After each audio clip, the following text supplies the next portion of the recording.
Good evening, everyone. You're watching Off Model, a weekly live show where we go over some animation news, some things going on in the industry, and then we get into some live demonstrations showing you some tips and tricks for Blender. For those of you who might be unfamiliar with me, my name is Elijah Sheffield.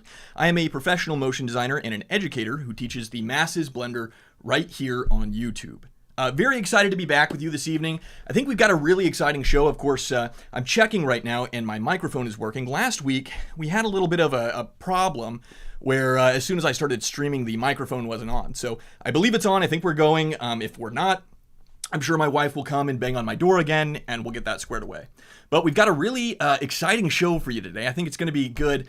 We're going to get into some animation news and kind of some headlines that have kind of been interesting and piqued my interest.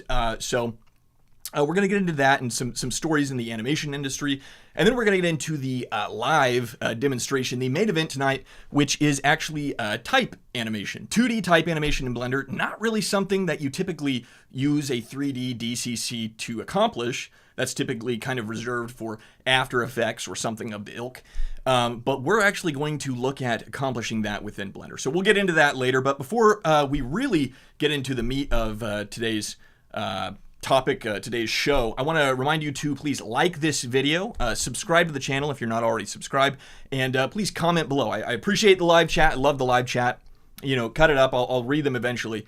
I'm trying to be a little bit more focused in this episode and not get distracted with all the live chats, but also comment in addition to that because it kind of helps boost the algorithm. So it can be negative, it can be positive, but just leave a comment. Let me know your thoughts on the show. And lastly, please consider joining members only. It's a subscription model right here on YouTube. You get access to exclusive breakdown videos, breaking down all the lo-fi videos that we've been making. You get access to the project files of the lo-fi videos. So you can get in there, rip it all up, take a look at it, take things out and use them in your own projects. And in my opinion, the greatest part of all of this, you get access to the Fort, a private Discord server, a nice little studio style community with a whole bunch of really great artists. We actually just wrapped up our second art challenge, not the first. We've now got 2 art challenges under our belt. We're in the process of democratically electing the next King's Champion and figuring out whose art is going to actually go in the next lo-fi video. So very exciting. Check that out if you're so inclined. It'll be right here on YouTube. You can go to my page and right next to the subscribe button, you can click join and you'll be thrown right in there with the wolves. So very exciting. I think that's really cool. Please check that out. Now we're going to go ahead and get into the news section. Got a couple of headlines. Nothing super crazy going on right now. Blender 5.0 dropped finally. That's not really a headline. That's something that's been a headline for like the last month. So now that it's finally out, now that it's finally released, it's just kind of like, yay. Bugs were fixed, you know, whatever. So Blender 5.0 is out, great, that's under the belt, but really the main, like the flagship headline that I have for you today that I think is particularly interesting is the continued collaboration between Aardman Studios and Barber, the clothing brand. They did, I believe for the 3rd consecutive year, they partnered with Aardman Studios and created a nice claymation Wallace and Gromit commercial, an advert. I think it's really cool. If you haven't checked it out, I have it below in the show notes. Check it out. But especially in comparison to the AI Coca-Cola commercial. This is something that has been talked to death. I'm not going to relitigate it here live on my show, but I do think it's worth noting that in a really beautiful contrast to a complete AI commercial, which, you know, is it ethical? Is it moral? Is it kind of cool that you were able to art direct AI to do something that had a stylistic continuity? That's pretty cool. I'll give it to them. But it has nothing on this collaboration with Barber and Wallace and Gromit. It's very cool. Now, I know that there are some people who they feel very nostalgic for Wallace and Gromit. And I align in that camp. I like Wallace and Gromit. I grew up with the Were-Rabbit, a very harrowing tale with Wallace and Gromit. But I also know there are quite a few people who despise it, who find it viscerally, they have a visceral reaction, they find it repulsive, and the claymation really freaks them out. I am not one of those people, but I know they exist. But regardless of where you line up, where you fall in the camp of Wallace and Gromit is very nostalgic and I like it, or claymation freaks me out and I never want to see it, you have to admit the fact that a brand like Barber actually poured into the very craftsman oriented field of stop motion and claymation, that's a pretty good omen for the industry. The fact that they are still hiring people to do very labor intensive work to create something that it looks better, it feels better, it has more soul, but ultimately it has probably a smaller draw, just being realistically, than the AI Coca-Cola commercial. The fact that they're willing to pay a studio to do that and work with a studio to do that is really encouraging. And I think that should be a good omen to people with AI anxiety who might feel like AI is going to steal your job or AI is going to run us all over. I think this should be a nice uplifting story of there's something really cool about that. Now, as you make, we're entering into the season of consumerism. Okay, so people are going to be buying a bunch of food to eat on Thanksgiving, and then we're going to be all going out to buy our Black Friday deal stuff. We're going to be buying Christmas presents. There's Christmas food, Christmas cookies. There's all kinds of consumerism. So as we engage and we enter into this season of purchases, do a little bit of soul searching and realize that the $2 that you could have spent on a can of Coke could have been applied to a $100 scarf, and you could support and signal to the rest of the world that you support more craftsmanship in the animation industry. So obviously I'm joking. Do not buy a $100 scarf if you only have $2 to apply to a Coke can. But I feel like that needs to be said, what with Klarna and whatnot. But still, there's some amount of responsible purchases that need to be made. Now, a great irony of this headline, and I know I'm prattling on about this, I just think it's so cool. A really cool irony of this project, of this advert, is that the story, or the kind of the narrative through line, is that there's this machine that Wallace, I think Wallace is the human, I always get them flipped. Yeah, Gromit's the dog, so Wallace must be the human. Deductive reasoning. Wallace creates a machine that replaces human interaction. It does the wrapping, it does the unwrapping, it does the launching of gifts and the exchanging of gifts and everything. So it is removing the human element from Christmas, and the machine ends up screwing things up in the end. So if you want to see Wallace from Wallace and Gromit in fishnets, definitely check that out, but there is some amount of irony there, I think. The next update that I have for you, or the next headline, I suppose, is that ZBrush is about to update their UI. And I'm not really sure what the timeline is. I tried to dig a little bit, and I didn't find any concrete answer. But in the 2025 ZBrush Summit, it was announced that the UI of ZBrush is going to change, and they learned a lot through developing the iPad app, and they're actually going to update the UI of ZBrush. Now, this is kind of a big deal. It's a huge deal if you're trying to cater to a new user base. ZBrush, if you're unfamiliar, is pretty notorious for having a very convoluted UI, and the barrier to entry is pretty massive. It's not really like any other DCC in the way that or 3D package in the way that it's laid out. It's a little bit different, and the skills don't necessarily translate, particularly with buttons and UIs. So that's huge for new user base.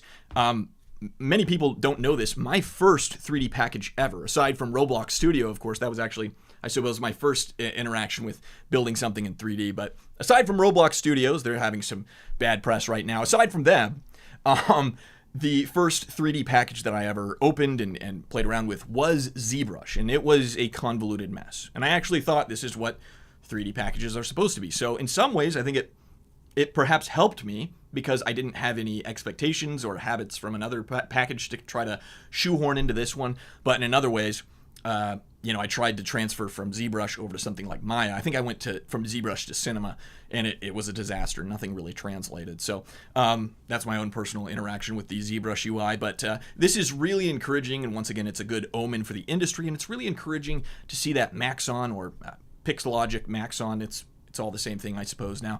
They're listening to their user base maybe a little bit more, and they seem to have some kind of a pulse on the future, especially if they want something like ZBrush to be able to compete with Blender, that has sculpting tools and is quickly improving sculpting tools, to be able to onboard people quickly and show them why they are industrially ubiquitous, why they are the kingpin of digital sculpting. So very exciting there. I think that's cool. And the last real headline I have for you, and it's not really even a headline, Payload, which is my second release of an add-on, it now has an official release date for November 25th. I have told everybody it's coming next week for about a month now.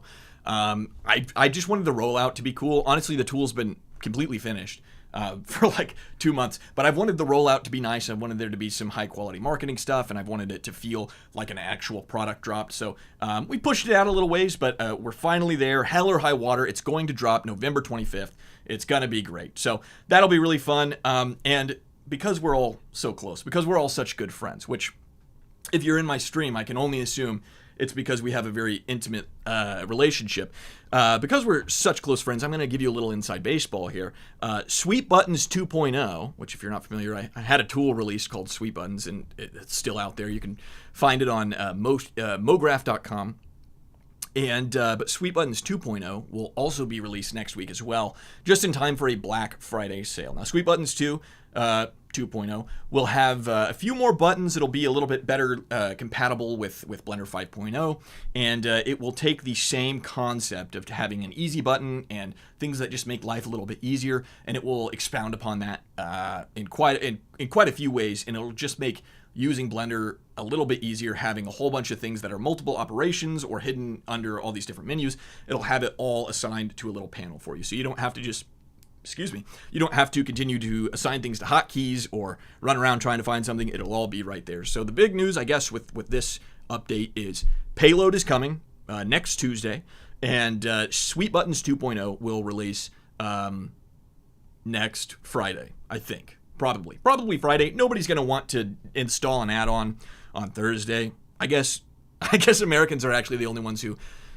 observe Thanksgiving, really. So it probably doesn't matter to most of the people in the world, but I am American-centric, and my brain can only comprehend that there are people in the United States, just like every good American. So it'll be released on Friday. Thanksgiving is this coming Thursday, next Thursday, and so we'll have it out on Friday, and everything will be have a considerable discount as well for the Black Friday sale. And with that, there's a lot of people who have really great Black Friday sales. Grayscale Gorilla has one. Super Hive, they have a great one. So if you're looking at getting annual subscriptions, or you're thinking about pulling the trigger on something, be sure to check out all of those subscription models or those asset packs. Get what you need. Buy once, buy right.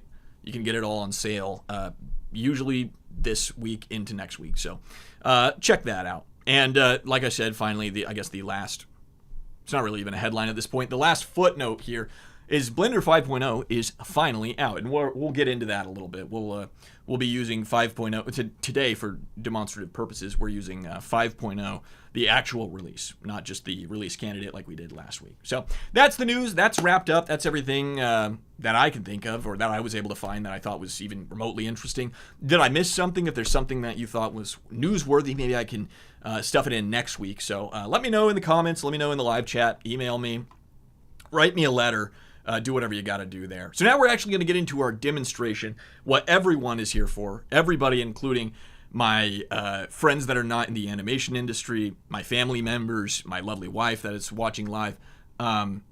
This is, I know, what you all really came to see. So we're going to get into 2D motion design inside of Blender, specifically as it pertains to typography. Now, type animation is a staple of the motion design industry. If you are motion design adjacent, if you're a Blender hobbyist, if you're just here because you're my friend or family, a large part of motion design, a large part of what we do is not necessarily the super flashy, sexy stuff that you see all over the place, like the CG stuff or the footballs, going everywhere on ESPN. A lot of what it is taking words, which we call supers, and we slide them in from the left.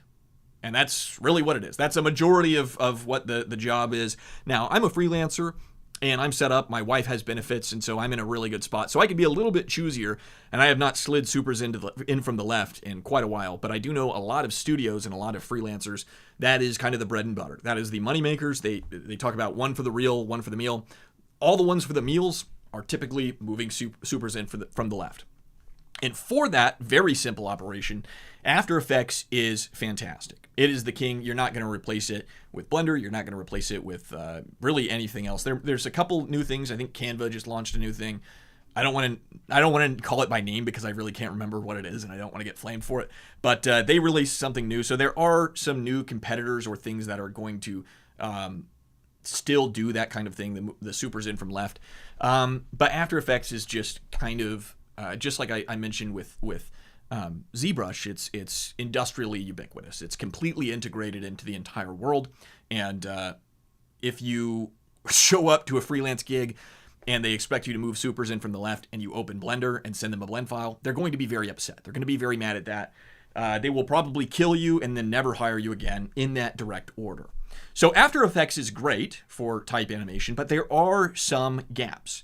I recently had to do some dynamic type animation. I was actually animating my logo, which once again we'll get into taking a look at that. And as I was animating it, I realized that I was not having any fun. It was kind of an arduous process. I was wanting to do things that weren't quite working the right way. I had to deal with the speed graph, which was a monstrosity. And I just really wasn't having a good time. And if I'm working on a project for myself, if I'm working on a project on something that's going to be not for a client, not for anything other than personal gain, why on earth would I ever decide to do something that's kind of a pain or a beatdown? So it kind of had me thinking, okay, can I use Blender? Because I'm in Blender, most days, and I find it to be really fun. So can I use Blender to do this kind of thing? And I started kind of mapping it out and figuring out in my head, okay, how could I make this work? And I came up with something that I thought could potentially work. So then that kind of evolved into this bigger question. Can Blender replace After Effects as a 2D animation software? Completely replace it? And the answer is no, it cannot. In short, it cannot. I don't want to sensationalize it. There's absolutely no way. It's not what it's made for. You can get around, you can cheat, you can do some cool things. We're going to cheat. We're going to cheat a lot in this live demonstration, but it is not the right tool for the right job. With that said, I did use Blender to create some type animation. So this evening, I'm going to get into this and kind of show you how I did it. And perhaps you can get in some insight into my creative process, my animation process. But I do think it's important to note, as a bit of a disclaimer as we go into this, this is not the best way. This is not a best practice mode. We're going to do a lot of cheating. We're going to flame out a little bit and rage a little bit about how annoying some of these tools are.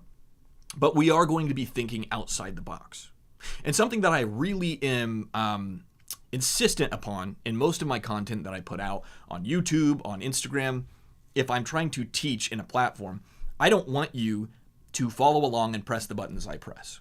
I feel like that's a waste of time for everybody. That's a waste of time for you because you're not actually learning, you're just following. And it's a waste of time for me because at that point, what am I even doing? I'm making almost no impact. So instead, what I would like for the focus to be on as you maybe watch along is that we're not really teaching hard skills. We're not really teaching click this button and that button. We're teaching how to think critically, how to think outside the box, do some creative problem solving.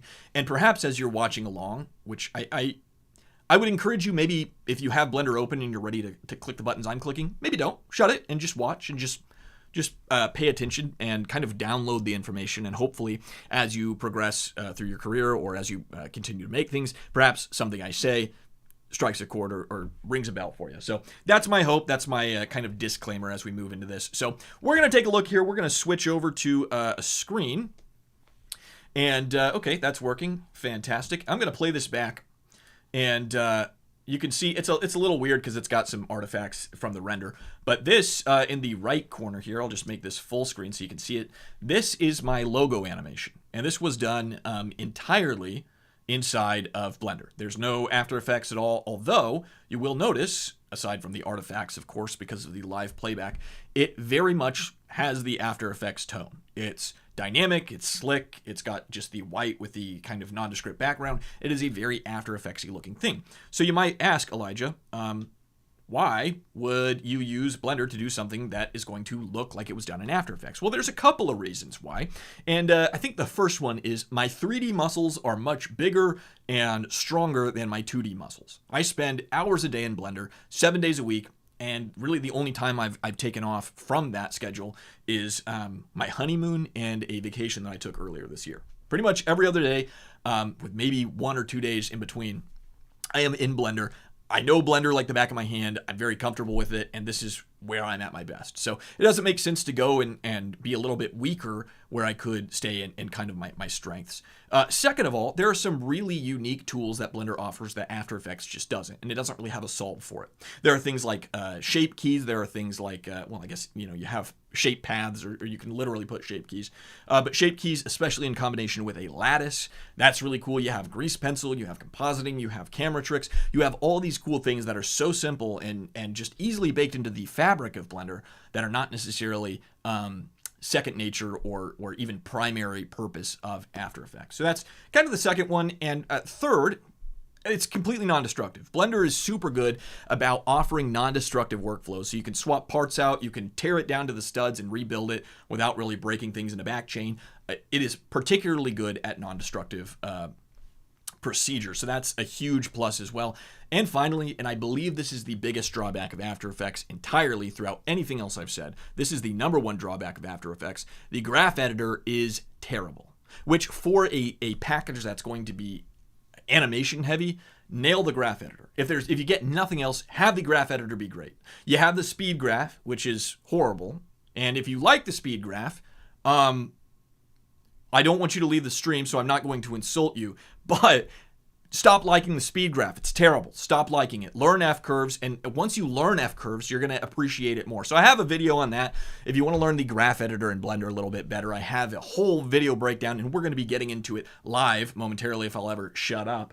But the graph editor in Blender is exponentially better than anything that the After Effects graph editor offers. So those are the biggest things. We're going to take a look here. We're going to recreate this logo or something similar to this logo, and we're going to look at how I did this and get into it. And again, this is not a one-for-one. This is not necessarily something that you should be doing. In fact, like I said, if you showed a client this, they would probably kill you. So don't be doing that. But for personal projects or for things that are like, I'm in a pinch and I need to fix this, this could be potentially cool. So I'm going to swap over here. We're going to get into this. I'm going to swap over to Playground. I'm going to take a sip of tea real quick because my throat is a little dry. Very cool. There's some, what's it called? Mukbang? There's some mukbang for you. Okay, so before we really get into it, we need to take a look at some of the setup components of this.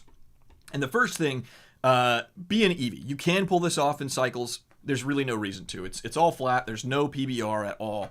So just stay in Eevee. It's going to be real time. It's going to be simpler. So make sure your render engine and render settings is set to Eevee. We can then drop down a little bit. If you want the background to be transparent, here I'll go into render mode. You'll see that we have this nice little checkerboard. This shows that we're in transparent mode. If I take this off, it is black.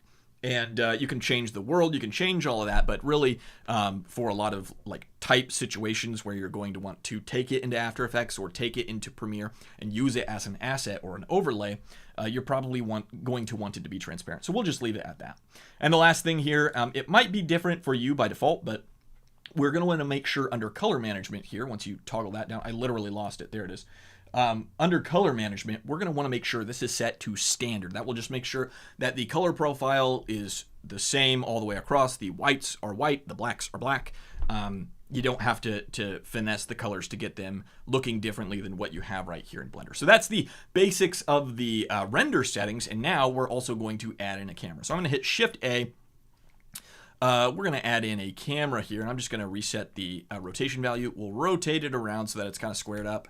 And then we're just going to put it right here aimed at whatever this is. And we're also going to add in a cube so we can kind of keep track of what's going on. Let me exit out of render view. There we go. And I'm going to snap into the camera view here. Now, you'll notice, excuse me, right off the rip, I keep feeling like I'm going to burp, but I'm not burping. So there we go. I got it. Ladies and gentlemen, we're good. Okay, so right out of the gate here, you're going to notice that there's a little bit of an angle. It's kind of subtle, but there's a little bit of an angle. And if I were to go up here and change, well, we'll go to the data properties panel. If I were to change this to something like 20, and then I get up closer, we can see that the angle is much sharper. So, you know, we can kind of draw this on right here. It's not appearing. There we go. We can kind of draw this on right here. Really sharp angle. But if I were to snap into orthographic view, we can see that the camera perspective shift is no longer there, and we get a flat view. So what we're going to want to do is change this either change the focal length to something ridiculous like 270, and then we have this super long camera, and we have to make it take a hike way back a mile away just to fit it in frame, or we need to change the perspective or the type from perspective to orthographic. So we got that changed to orthographic, and now we'll notice it is right up on it. It is right. I'm going to go back away from my thing. I don't want the annotation to still be there, so I'm going to use the eraser and get rid of it because that's going to drive me insane. Okay, so we got that. We got rid of that. You will notice here in the camera view that it is teeny tiny. And so you might think, well, let's get up closer. But if we do, nothing happens. We can clip through it, but we can't get closer. And if I go back, it's not changing size. So what we need to change actually is the orthographic scale here, also in the data properties panel. So I will make that quite a bit smaller. I think like 0.6. Let's make it just like 0.8. There we go. Now we have a flattened image. And if you're working with type, if you're working with something that needs to appear as though it's on a flat 2D plane, having an orthographic camera is really important for that. If you wanted to play with Z-depth and everything, that's totally fine. But again, this is my demonstration, and that's not what we're going to be doing for that. So now we have the camera set up. We can delete this cube. We don't need that. And the camera is going to get a little bit in our way, so I'm going to add it to a new collection. This is really going to screw me up, by the way. We now have a search, which is really great if you have dense projects, but it's the first thing that pops up, which really, that's going to bother me. So anyway, we're going to add this to a new collection. We're going to call this tech. There we go. And I can just toggle this off. And now the camera is still in our scene here, but it's unobtrusive actually in the viewport. So now I'm going to go through and actually start adding some text. So now this is kind of the debate within, I guess, the Blender typography conversation. To use geometry nodes, to use a actual text object, to use an SVG that you bring in from something like Illustrator or Photoshop. They all have their merits. They all have their different workarounds, but really they also have plenty of drawbacks. Now, geometry nodes is pretty interesting. I think it has some really cool stuff, but unless you are a node head and you understand a lot about the node stuff, it's not particularly viable and not really quick to set up. And not that what we're about to do is quick at all, but it's not necessarily viable for the average dude or lady to set up. And the text, I'll just show you. I don't even have to talk about it. I'll just show you exactly what happens. If I add the text here, it looks fine. We'll go into Blender like that. Did I spell it right? Okay, Blender like that. And then you, of course, have parameters over here. You can change the font. You can change anything about it. But the problem is if I go into wireframe mode here, you can see it is disgusting. It looks horrible. You have all these like crazy triangles, and if you're not a 3D artist, if this is kind of one of your first exposures to this, or you're a hobbyist, triangles are great for like games, and they are technically, a quad is technically just a tri without the middle.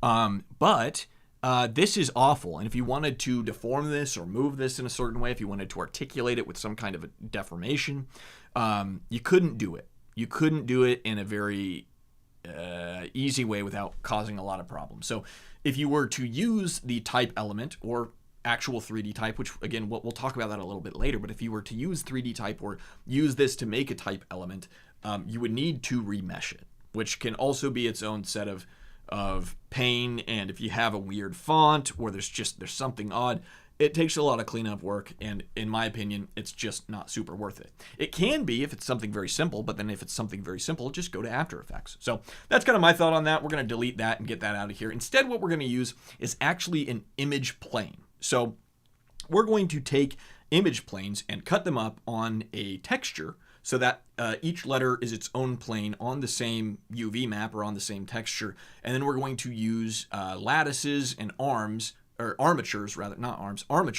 to actually articulate everything and make it work. So we'll get into that right this very second. We're going to hit Shift A. Let me make sure I have my rundown here. I want to be sure I don't miss anything as I'm babbling. So we're going to add in a plane. So we'll hit Shift A, and they updated the name for this. It's now called a mesh plane. So I can click mesh plane, and I will go to this where I have my assets. You can see into my personal life on my computer here, and we're going to do this. So once we bring this in, we'll take a look at it. It is black right now, so we're going to have to resuscitate the shader a little bit. So I'll go into shader editor here. It brought it in all kind of wonky here. That's a little bit weird. What we're going to do is delete that. We're going to add a mix shader. We're going to use the alpha of that right here, and then we're going to add in a transparent. I was not anticipating to do this, so this is a bit of a screw up on my part, but if you ever end up using this, now you know you need to bring it in a little bit differently. And then we can use a color. Again, this goodness. At one point, this was called a RGB node. Oh my goodness, I'm gonna crash out, guys. We're not even halfway through. It's been 30 minutes, and I'm gonna lose it. So we have color here. At one point, it was called the RGB node. It is now called the color node. So we're gonna crank this up to white, and then we're gonna plug that in right here. And if my calculations are correct, it does work. So that's super exciting. So now we're going to get in here and we're going to take this, like I said, and we're going to basically put each letter on its own individual plane. And then we're going to animate each individual plane as well. So there are a few ways to go about this, but what I've found to be the most useful is to tab into edit mode like this, and then we're just going to start moving things around. Now, actually, before we do that, I just remembered something that is very crucial to all of this. You know what? Never mind. We'll get, yeah, that it's not, never mind. We're going to kick the can down the road a little ways and we'll get to it momentarily. I will not forget. I will not leave you high and dry. I will not forget. So tab into edit mode here. And by default, this will probably be off for you. This is correct face attributes. And if you have it off and you try to do this, it's just going to move the UV around wherever the plane is. But under options, if you tick on correct face attributes, you can scale this and it will stay put in the UV space. So we're just going to scale this up on the B, something like that. And then let's add some subdivisions in. So we'll subdivide it like this and subdivide it like this. And I think that's going to work for us. Okay, so now we need to populate the whole word Blender, which I guess I should have chosen like a word that had like 3 letters. That would have been way easier to demonstrate. Yeah, let's just, no, that's a bad idea. We're gonna do the word Blender. It's fine. So we'll just go through and I'm going to populate this and I'm gonna put it on each letter. Again, this is a little bit of an arduous process and I would never recommend that you necessarily do this for like a client. Certainly not for somebody you're gonna be working with where you're gonna have to like hand off projects. But I think it is a really cool exploration of some of the features of Blender and how Blender works. We're going to duplicate that one more time. And there we have it, ladies and gentlemen. We have the word Blender. Now, before the night is over, I will have done this kind of thing, a very repetitive process, multiple times. So, you know, if you're tired of hearing me talk, you can tell me in the live chat and I'll just do it quietly. But we're going to now take all of these because we have them all together. And the reason I didn't duplicate it one at a time and have them each their own individual object is because it's much faster to duplicate it with Shift D and just keep going over and over again, and then grab everything at the end and split by loose parts. And now I have each part individually packaged. And so now I can grab all of these. We will right click and do set origin to geometry just like that. And now each piece is bound to its own origin. But you'll notice if I move this around, and this is the piece that I was saying was integral, and I promised you I wouldn't forget, and I'm not forgetting. If you notice when I move this around like this, that's not ideal. It's kind of clipping the other one. I can zoom in here a little bit so you can see what's going on a little bit better. It is kind of creating a negative of its other letters, which is definitely not ideal, especially when you're animating them and they might cross over each other. So what we need to do is go down to the material properties settings right here. We can scroll down and we're going to change this from dithered, the render method, from dithered to blended. And then once we cross them over each other, that is fantastic and it works great. Now, something to also note, come on, behave, there we go. As I move around, it spazzes out and looks horrible. You're gonna give yourself a seizure if you keep looking at this. So what we need to also do is turn off transparency overlap. Now, if I move about the cabin, it is totally smooth, so no problem there. I am gonna turn on my camera because this is bothering me that this isn't really squared up. So we're just gonna square it up there a little bit. I think that's good. I'll turn yeah, something like that is awesome. Okay, cool. So I'll turn this back off. So now I'm gonna grab these and I'm gonna make sure we're just a little bit more organized. I'm gonna chuck these into a collection called letter. I should have made it plural. Letters. Okay, there we go. Fantastic. So now we have all of our individual letters. Now, again, this is not the best way to do this, but it's a good way to do it. It's not the best way. All of these planes are incredibly cheap render-wise when you're talking about rendering. They're very cheap. They're very easy to swap out. They're very easy to manipulate and change. So if you're doing something with individual letters that are moving differently in Blender, something like this might actually be a lot better of an idea than to use actual geometry to do it. So just watch out, and something to consider right there. And you can really easily kern it if you need to. You don't have to jump through all the hoops. You can just do this, and yeah, how cool is that? So great. Okay, so now we're going to get into actually deforming these things. I want them just like my example with Sweet Boy. I'll go back to this.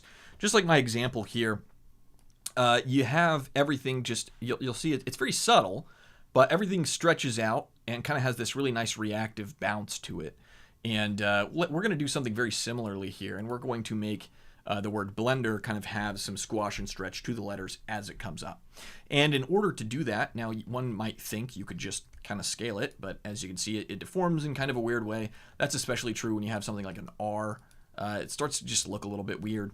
And I don't prefer to do it that way. I think that you get a lot more control by using something like a lattice, especially if you want to do something like puff it in or squash it out as it does its little squash and its little stretch. So what we're going to do, I'm going to hit Shift S to get my cursor options, and I'm going to do cursor to selected just like this, and then I'll do Shift A, and I'll add in a lattice. Now, it's a temptation to use the new cool lattice, but we don't really need those functions. So we're just going to do a regular lattice, and it's going to be absolutely gymongous, and we'll just scale it down to about where we need it. Now, you also notice in the 3 dimensions here, we have a box. We don't need a box either. So we're going to go down to the data properties panel. It'll be the little rectangle thing there. And the V value, I think it's V. It was the V value. The V value, that's a hard thing to say, is can be 1 because we just need a single plane. Now we can also change the resolution here of the U to, we'll just have 1 there just in case I want to do something, kind of like split it from the top. And then we're going to increase the W value to something bigger like this. I think that's good, the W value. So we're going to now scale this in so it kind of fits the B a little bit better. And I think that's going to be about perfect for our lattice. Now, if I start to manipulate the lattice, if I go into edit mode here and I start to move it around, nothing is happening. So we need to grab the B, as in Blender, and also grab the lattice. I was trying to do this when I was practicing earlier, and it's actually way difficult to grab a flat lattice that is also inside of something. So I'm probably going to lose my temper a little bit. Actually, before we constrain it, that's actually a good point. We do need to make the lattice a little bit bigger than the actual object. That's fine. Okay. So if I lose my temper, I apologize, but it is kind of an annoying thing, and it's been a long day. So cool. So we have the lattice here. I'm going to hit Command P, just like how you would if you're on a PC. It might be Control P, just like how you would parent something.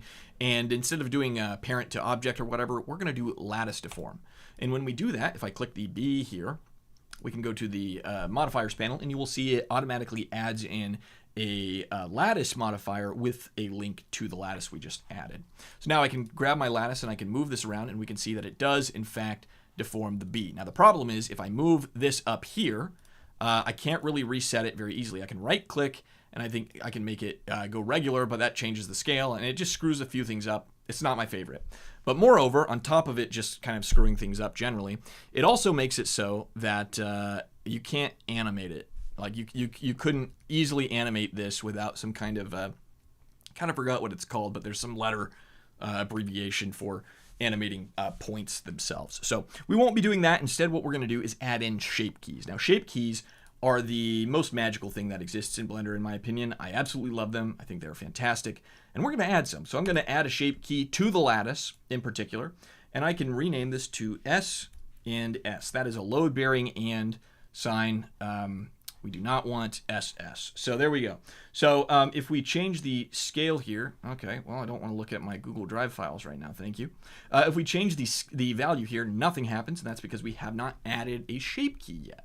So let's go ahead and tab into edit mode right now, and we're going to add in a stretch, okay? We will worry about the squash a little bit later, but right now we are only really worried about the stretch. I want the stretch to really change the proportions of the top of the B. I want the bottom of the B to stay very consistent, and the absolute bare minimum is that the baseline of the bee cannot move because we don't want to have to counter animate it when we're animating the floor where it's going to fall to or where it's going to settle.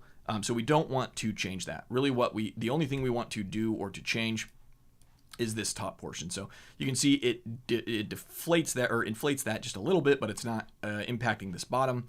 So that's good. And we can continue to pull this up. And we don't want anything that's just too crazy, like way too out there, but we do want something that's kind of exciting. So something like this, I think, is probably appropriate for like a bouncy bee. So we can kind of play with the shape key here and just kind of see what it looks like. Yeah, I think that looks nice. So now to add in the squash, because that's the stretch, to add in the squash, you would think, okay, now we need to go in and add another shape key. But something really cool about shape keys is you can actually change the minimum and the maximum value range. So if I liked this, but I was just like, I wish it was a little bit taller. Actually, now that I'm seeing this, sorry, before I demonstrate that, this is like that's weird, and I don't like it. So we're going to grab this. We're going to bring this back down until it's kind of softer shape. Yeah, that's good. Okay, so as I was saying, we can increase the maximum to like 2, and then if I crank this up, it will go even higher at the same trajectory that it was already going at. But I can also change this to something like -0.5, and now if I change the value to -0.5, it's going to crush the bee down. So I think that's a little bit too much. We'll raise it back up a little bit. We want it to squash down, but we don't want it to deform too much. So something like -0.25 is probably going to be appropriate. So we'll put the basement at -0.25, and now we can slam it between the two values, and it's going to look really good. So that's very cool. Get some good deformation going on. And I do want to specify, when I say deformation, I'm saying deformation. I have a lawyer sister, very talented intellectual property litigator, and she handles things like with words like defamation. Also, my family has heard or I guess have become concerned when I talk about deformation, or because they hear defamation as in defaming. So when I'm talking about deformation of the bee, I'm not referencing defaming anyone. I want to put that out there. I want to set the record straight. Much has been said. Many negative comments have been made. But I do not mean we are defaming the bee. We are deforming the bee. So we'll move on from that. That's just that's a little inside baseball for you. So now that we have the bee going, we want to be sure that we have a lattice that can be deforming each letter individually from here. So now we can take this and we can hit Shift D and duplicate that, and we can move it along the X value. I'm going to turn on snapping so I can kind of snap it to the center of each of these. And we're just going to duplicate these all the way down. And there we go. And I think that's pretty good. I don't think there's anything that is unrestrained by these. I think that's all going to work there. So what we're going to do now is, again, and I want to apologize for this, we're going to go through painstakingly, piece by piece, and parent all the letters to the lattices, which is going to be a massive pain, but we're going to just have to do it, and we'll do it together, and it'll be okay.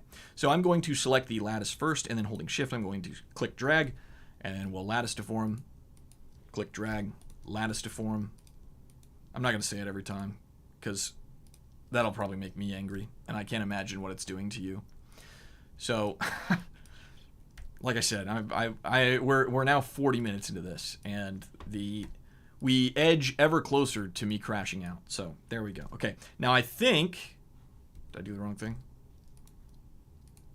Now I believe all of them are correct. So I'll go through and I'm going to test them one by one, and I'm actually going to turn off, oh my goodness, all of the lattices are in the letters. Ladies and gentlemen, they've breached the letters collection. So I'll grab all these. I'm going to move them to their own collection called Lattice Says.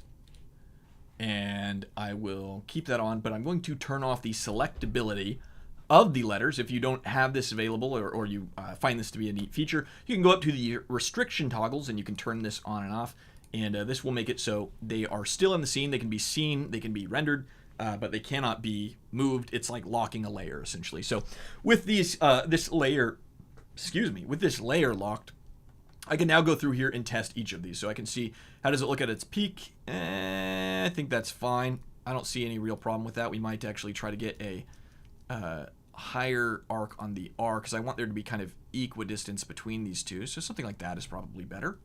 I can drop the value back down to 0. Now I can do the E here. I'll increase it. Again, I kind of want... I don't love that. I kind of want the E to stay roughly the same size. I guess it would need to be like this. This would need to kind of come down. There's no real good way to deform an E. You know what? I'm just going to leave it the same so I don't have to do it twice. We're just going to leave it how it is. That's fine. We'll reset this to 0. And now we'll go and check this one. We can increase the same kind of thing. I want equidistance here, so I'm going to make sure the width down here and the width up here is kind of similar. Do something like this is probably good. And it's starting to pinch right there. If you guys are seeing that, I don't know if you're seeing that. I know this is so boring, guys. I apologize, but this is a part of the setup. This is 3D. If you hate it, I agree with you. It's terrible. Okay, cool. So we got it. It's basically there. We have the lattices and the letters and everything. We have it all set up now. So now what we're going to do is actually rig this up a little bit. And there is a temptation to just animate directly on the lattice, animate directly on the geometry itself. But I would implore you, as either a young artist, a hobbyist, somebody who's just doesn't really use armatures, use armatures. You can use empties for small things that don't really matter, but if there's something that's going to always rest back into a position of some kind and it needs to reset, always use armatures. And I'll show you why here in a moment. So the first thing we're going to do is I'm going to reset my my pivot point to the world. There we go. And I'm going to hit Shift A and add an armature. Now that is gigantic, so we're going to tab into edit mode and make this much smaller, and we can just push this back to here. Now I'm going to go to the bone settings, and I'm going to change this to root. And that will not really matter, but I just like to be a little bit more succinct with my naming. And now I can grab the lattice here. And again, with Shift S, I'll set the cursor to selected. I'll grab my armature, maybe. It's not letting me grab my armature. Did it go into letters? Oh, it did. That's why. That's so annoying. Okay, so I'm gonna move this out of armatures. Okay, and then I'll turn letters back off. Now I'm going to tab into edit mode once again, and I will hit Shift A, and it will add another huge armature there, another huge bone, and I'm going to make this much smaller. And now I'm going to basically duplicate these all along, but before I do, I want to make sure the parent of this bone, again, under data property or bone properties panel, we want to make sure the parent is the root bone, just like that. Okay, so now we can go through here and duplicate each of these. I'm going to turn on snapping so I can just snap each of these to the middle of their lattices, like this. Again, I should have chosen like a 3-letter word. I don't know why I decided to do this, but that's okay. So now we have all of these bones, and they work really nicely. And I want to now parent everything to these individual bones. So I have hotkeys assigned for things. I will walk you through what I'm doing, and I'll show you in the menu, so you could potentially recreate it yourself, but I would highly recommend that you set some hotkeys because this is a lot of repetitive work. So we're going to grab the lattice, and then we're going to click select the armature here.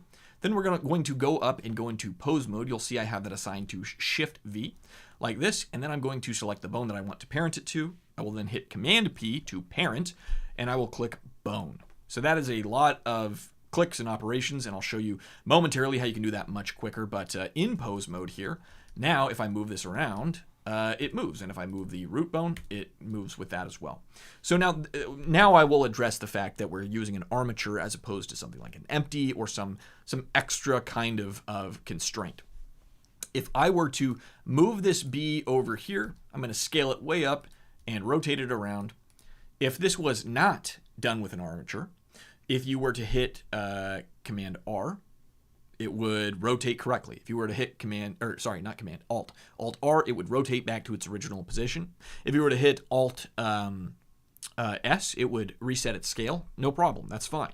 But if you were to hit Alt G, it would send it back to the world origin, because anything you have outside of the origin point is transformation data. That was very disorienting coming from Maya, but that's just how Blender works. But when you have an armature, where you set it in the edit mode, that is its bone space. So now in pose mode, if I were to hit Command R, same thing as in object mode or world space, I can hit Command S, same thing. It's going to reset it to its original value. But now if I hit Command G, or sorry, Alt G, it's going to reset it to its actual position where it's supposed to be, which is very exciting. That's very cool. And it's very helpful for stuff like this where you have a lot of moving pieces and you kind of always want it to go back to its original position, like something like a word where you have them laid out in a correct way. You don't want to guess it. You don't want to try to snap or fix it in post. You want to be sure that it is going back to its original position. So that's why we use armatures. So now we're going to go back through and I'm going to grab the lattice, grab the armature, shift V to go into pose mode, and then I have on a hotkey in my Q menu select a bone. So I'll just keep doing this operation here.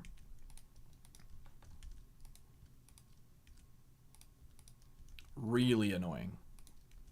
I should have done the word like pig or like dog, but instead I used the longest word in the English language. This is the biggest word I know for sure. So now we should be able to move all of these correctly. Okay, it's looking good. And I think we're in good shape here. Okay, so now everything is rigged up correctly. We have a good rig. We have some solid shape keys. So now we're actually going to go through and animate this bad boy. Now, this is how I animate. And like I said, this is not maybe the most precise or concise way to do this, but it is a way to do it, and it's the way that I'm teaching you how to do it today.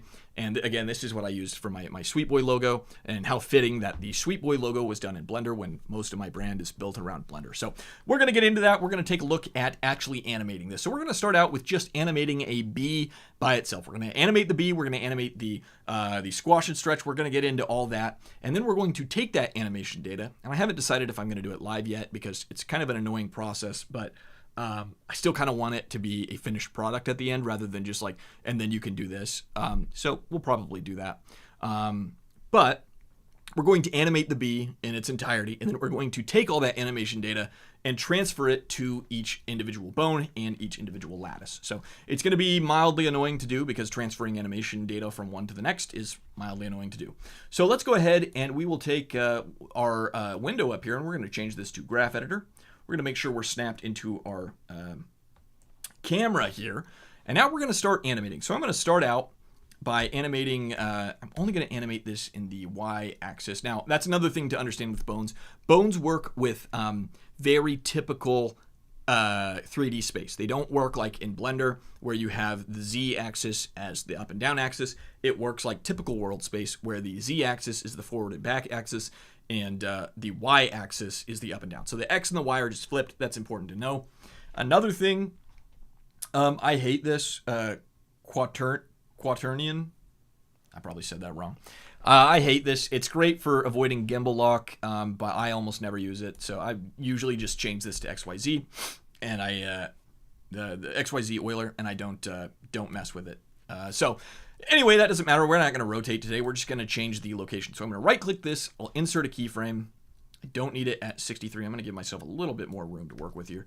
And I'm going to set this at about, we'll make it 12 for now, okay? And then I'm going to go to frame 1, and I'm going to drag this down to like right here. So I'm going to watch this pop up, and I want it to shoot past itself. So I will add it in another keyframe up here with I. Now I'm going to kind of rotate this up, and we're just going to be kind of smoothing this out, seeing how it feels. We want it to feel a little bit poppy and a little bit organic, but not like Veggie Tales organic. More like cool. We're gonna make it cool, guys. So now I'm gonna change this to free so that it has some Bezier handles I can move around without impacting the other side of the Bezier handles. Also, I was taught in grad school to never do that. I don't know if that's still. I was taught by a guy who worked on like Hotel Transylvania and was like a really, I think he did Alvin and the Chipmunks too. He was like a really good animator. But we were told to never ever change it from anything other than Bezier handles, even if it meant you had to like hop keyframes. So like one keyframe has a handle that's like a millimeter and the other keyframe starts way up here. Even if you have to do something like that, to never change the Bezier handles. And I still to this day don't understand why. So if somebody watching understands the reason for that, maybe even in a professional movie studio, let me know, because I should have asked back then, but I never did. Very talented animator, so I trust him. I don't understand it. So let's take a look at this. That looks good. Very, it has some great potential for some cool overshoot and some squash and stretch. I think that's looking good. So we're going to leave it like that. it just it takes off slowly. Again, if you don't know how to use the graph editor, if you're not a big graph editor person, go check out my third ago video. That's not how people speak. It was a video that was maybe 2 or 3 videos ago that I made. And I get into the graph editor. It'll have a fish on the cover. It should be fairly easy to find. But yeah, check that out if you want to learn more about the graph editor. But essentially what we're doing here is we're making it have a longer time on takeoff, and then there's a short time in between when it reaches its peak. And then right here, it starts to slow into its peak before crashing back down, hitting its basement, which is right here, and then popping back up, having a little bit of, it's not overshoot. What would it be?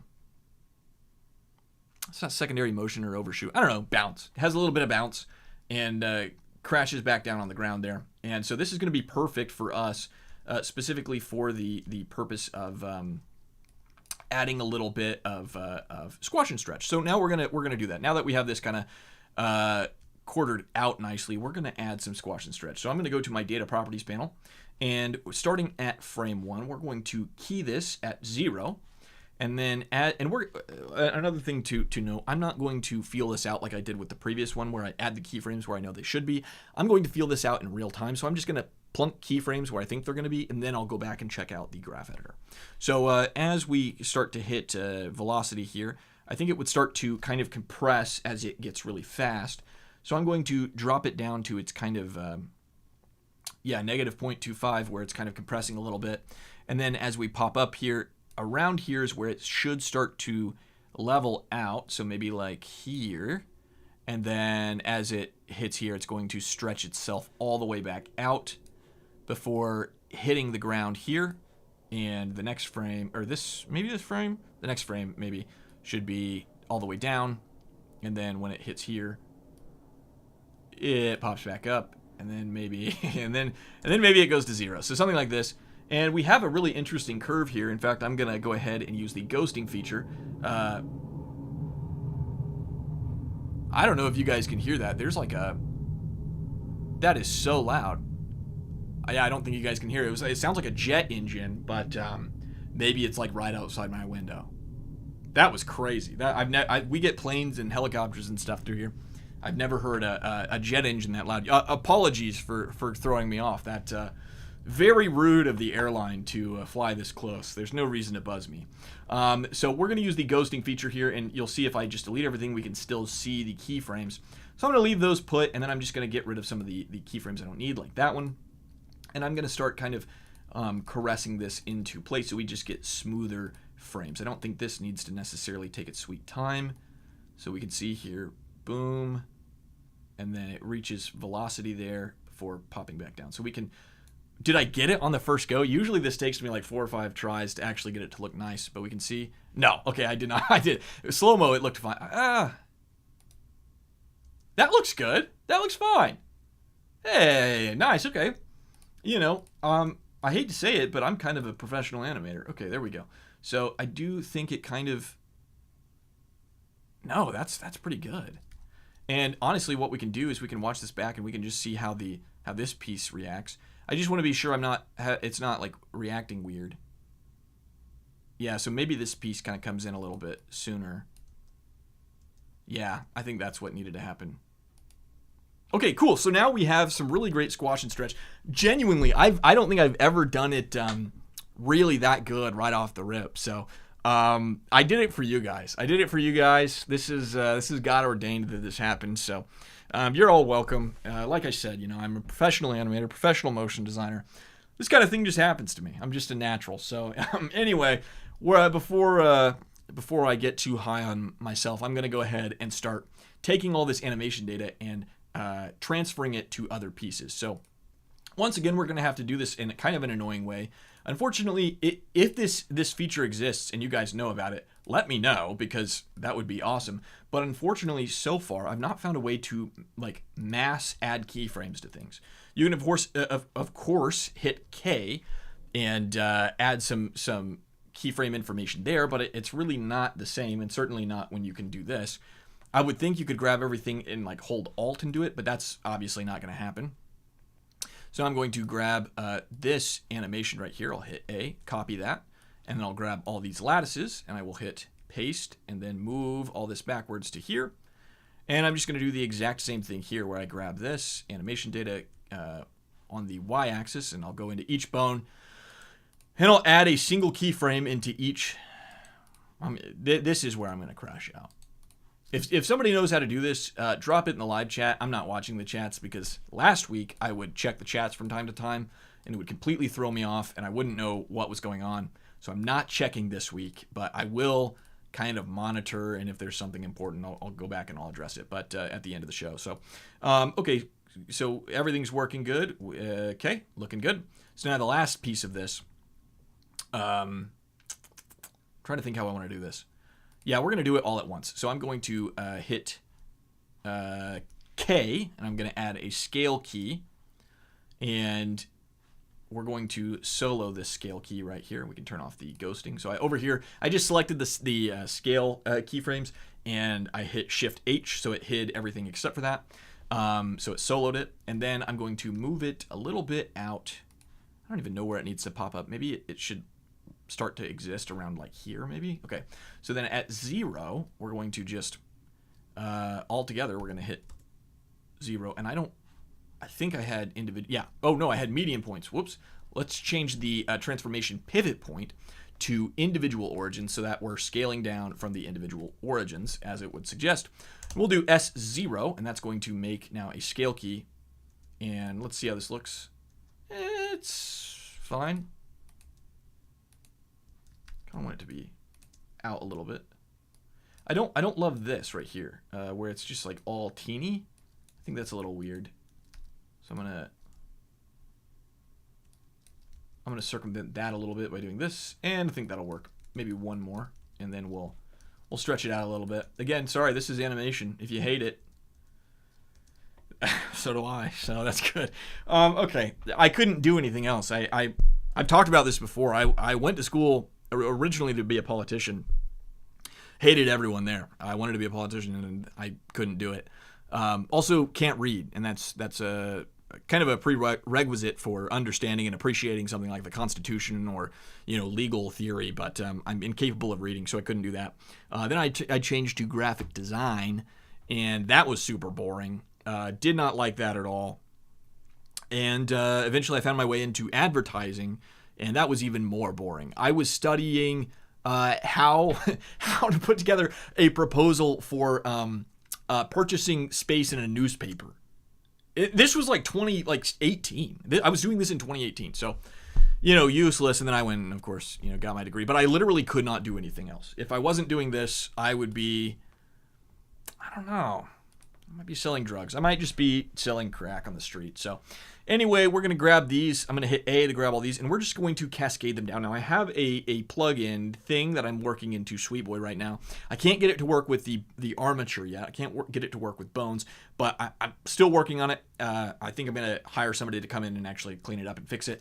But I want to do cascading offset for animation. So say I could grab all these bones, and I could say all of them should offset by 3 keyframes, and then it would go through and go ba ba ba ba ba and do it just like that. So, but I don't have the capacity to do that yet. So for now, what we're going to do is we're going to grab these, and I'm going to offset it by, we'll offset it by 2 keyframes. Okay. Now I'm going to get rid of this one. So I'll hold Command or Control. Then I'll do G and 3. We'll offset it by 3, and I'm going to do another 3. And then I'm going to offset these by 2. And then I'm going to offset these by 2. And then this one by 1. Okay, and let's just see how this looks. I think that looks nice. Okay, and now we need to, of course, change the lattices as well. So I'll grab all the lattice information, and here's going to be the puzzle. We're going to have to remember how we did it because we didn't offset it all together. So I think it was 2, so I'm going to go G2, and then I think it was 3. I don't remember how many were 3. I think I had 2 3s. And then we're going to do it 2. And then we're going to do it 2. I had in my notes, I literally had in my notes, don't guess. I have in my show notes right here, when you animate, do not guess. And guess what I'm doing? I'm guessing. So now we're going to do 1. So let's see, let's play this back and just, let's play it back slowly and see how it looks. I don't see anything. That one looks a little weird to me. Are you weird? Okay, this one is at 10. Yeah, that one's weird. I knew it. There we go. Okay, we're going to just pop that back one. Now we'll see. And everything works great. That's perfect. So there you go. There you go. That's how it works. So as you can see, there's quite a bit of a setup involved. I wouldn't say that it's expedient to any degree, but I do want to point out there's a couple reasons that it's not as fast. When I did this myself, even not really understanding how to go about doing it when I originally did the, I'm going to set the, the playhead to 42 so it's not, there we go. That'll run there for a second. Even when I did the original one, it took me less than an hour to bang out the whole thing, from like conceptualizing it to actually animating it. It was very, very fast. And that's because, one, I wasn't talking through it and trying to explain to you what I'm doing and also going on tangents about my failed political career. But also because I can just kind of hit flow state and zone in, and there's a little bit more speed to it. So this is not the most dynamic way to do this. This is not the most efficient way to go about this, but it is kind of cool. And if you were wanting to do something like this where you have this kind of squash and stretch control, especially if you want something that's a little bit more dynamic and a little bit more crazy, or you wanted to do hand-drawn stuff on top of it and you wanted to integrate it into the thing, into the animation itself, Blender is fantastic for something like that. So there's a lot of control within Blender, and there's a lot of really neat tools at your disposal. And After Effects has great tools. It really does. It is the king of its corner, and of course it's not only used for that. There's plenty of cool stuff.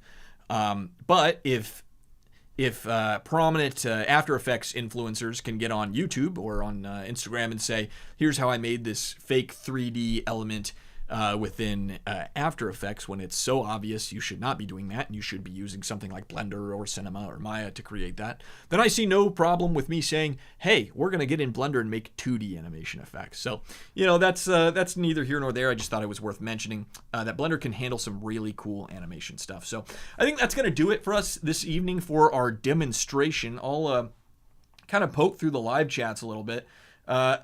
Josiah, it's great to see you. Have not heard from you in forever. Welcome to the stream. Grease pencil is cool. Yep. $30. Well, Blender's free. Abyss. And heavy metal in the background part on. If there is heavy metal in the stream, don't know why. It's not on my end, I don't think. So if it's there, let me know. If other people are having that. But anyway, that's going to do it. I'll go back through the live streams. If there's anything in particular that stands out to me, I will either follow up with you in the comments or just ignore you, and you can hit me back next time. I'm still trying to figure out how best to handle the live chats. They're very disorienting and distracting when I'm actually doing the show and trying to think and trying to articulate complex thoughts. But at the same time, I still want to interact with you. I still want to have things. So I think that perhaps maybe we'll continue. We'll try again next week to do like the Q&A thing, where if you have like a pressing question or something that's a big deal and it's not just my buddy's wife typing a W, if it's not something like that and it really matters, then there's a forum for that. But of course we'll kind of figure that out going forward. So if you have any streaming experience or you have some thoughts or ideas, please hit me up. My email is kind of all over the place. You could find it very easily, or you could comment down below and let me know. So let me know about that. Like I said, this is not the end all be all. This is not the greatest way to go about. This is on my monitor. It's just still going crazy. It's not the greatest way to go about animating type, but it is really useful in some specific cases, and I think there's a place for it amongst your tool belt of animating 2D type. So big thank you to all you people who have sat through this demonstration and sat through all my ramblings. I really appreciate you being here. Big thank you to all the Fort mates, people who are part of members only right here on YouTube. Thank you all for contributing and being a part of this. You're very appreciated, and I want to remind you again to consider joining the Fort if you're not already integrated into it. It's a great space. It's really cool, and I think that people are getting a lot out of it. Like I said, we just had our second art challenge, and it went really well. So you'll see more on that shortly. So follow me on my socials. I am available at sweetboy.motion on pretty much everything. Instagram, you'll see some breakdowns and some behind the scenes stuff. Twitter, I have like 8 followers on there, and I think 4 of them are porn bots. I post or I tweet stuff and nobody likes it, so please follow me on Twitter. It feels like I'm just screaming into a empty hallway, and it's very sad. So follow me on Twitter, sweetboy.motion. You can find me there. Don't forget to like this video, subscribe to the channel, and comment what you think. Let me know your thoughts on the show. Let me know good or bad. If you hate my sweater, if my hair looks bad, whatever. You know, I'll take anything. It pushes the algorithm. Thank you so much for watching. I will be doing this show next Wednesday. I know that it's Thanksgiving Eve for us Americans, but it will be a Thanksgiving special. So we'll be doing a special show, and we'll be getting into actually balloon dynamics. Now, Grayscale Gorilla, I did not confer with them at all. They stole my idea after even me, you know, not having this a public talk about it, but I still believe somehow psychically they performed some kind of a mental heist on me. But regardless of their recent YouTube video and their tutorial on inflating their assets in cinema, we're going to do an even better job of it. Now, that's not true. The Grayscale Gorilla guys are awesome. The video is awesome. If you're not part of the GSG cult that subscribes, check that out. But we will be doing something very similar. We're going to take a look at balloon physics. And you might be thinking, Elijah, this is Thanksgiving. Shouldn't you be doing something that's more Thanksgiving-y? And to that, I would say balloons are integrated into Thanksgiving culture. If you're not from America, you might not know that every Thanksgiving, we all eat enough food to become a balloon. We balloon up. And not only that, but the Macy's Day Parade, we all watch it on television. It's a very integral part of Thanksgiving culture. I was actually at the Thanksgiving Day Parade a few years ago, and I got to stand in front and take pictures of Boss Baby, the very famous Alec Baldwin character. So don't want to brag, didn't mean to just blow everybody else's Thanksgiving out of the water, but I have done that before. But next week we'll be back here on Wednesday at 7 p.m. and we'll be taking a look at balloon physics. So be sure you come back here, tell all your friends, and make it back here. So thank you so much for watching. I really appreciate you being here, and I will see all of you next week.